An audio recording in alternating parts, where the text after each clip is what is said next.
Welcome to Lavanya's lifestyle. Devi నవరాత్రులలో ఈరోజు 8వ రోజు అండి. ఈరోజు దుర్గాష్టమి. ఈ దుర్గాష్టమి రోజు నా పూజా విధానం, అలాగే అమ్మవారికి నైవేద్యం ఏం సమర్పించాను, ఇంకా చాలా విషయాలు మనం ఈరోజు వీడియోలో చూసుకుందాం. ఫ్రెండ్స్, అంతకన్నా ముందు ఈరోజు నేను దుర్గాష్టమి రోజు దుర్గాదేవికి ఎంతో ఇష్టమైన పులిహోరని తయారు చేస్తున్నానండి.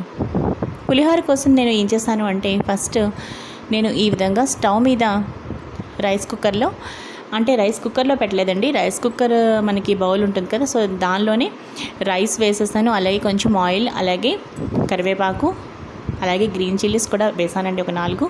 తర్వాత పులిహోర పోపు జనరల్గా మనం ఏదైతే ఉంటుందో సో అదంతా కూడా వేయించేసి పక్కన పెట్టుకున్నాను. సో 2 కూడా రెడీగా ఉన్నాయండి. అలాగే నేను రైస్ చేసేటప్పుడే కొంచెం సాల్ట్, అలాగే కొంచెం పసుపు కూడా వేసేసి నేను బాయిల్ చేసేస్తాను అనమాట.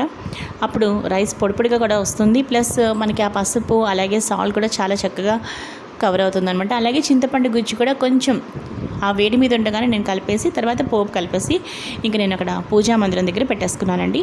ఇక ఈరోజు యథావిధిగా ప్రతిరోజు మనం ఎలా అయితే దసరా నవరాత్రిలో దేవీ నవరాత్రి పూజ చేసుకుంటామో అదేవిధంగా నా పూజ మొత్తం చక్కగా దీపం పెట్టుకుని, తర్వాత ఆచమనం చేసి సంకల్పం మీరు నైవేద్యం చూసారు కదా, సో యథావిధిగా అన్నీ చక్కగా చేసుకున్న తర్వాత ఈరోజు నేను దుర్గాదేవి అష్టోత్తర శతనామాలు చదువుకున్నానండి. అలాగే లలితా సహస్రనామ పారాయణ చేశాను. అలాగే మా లిటిల్ క్యూటీస్ కూడా చాలా చక్కగా నాతో పాటు కలిసి ఆచమనం చేశారు.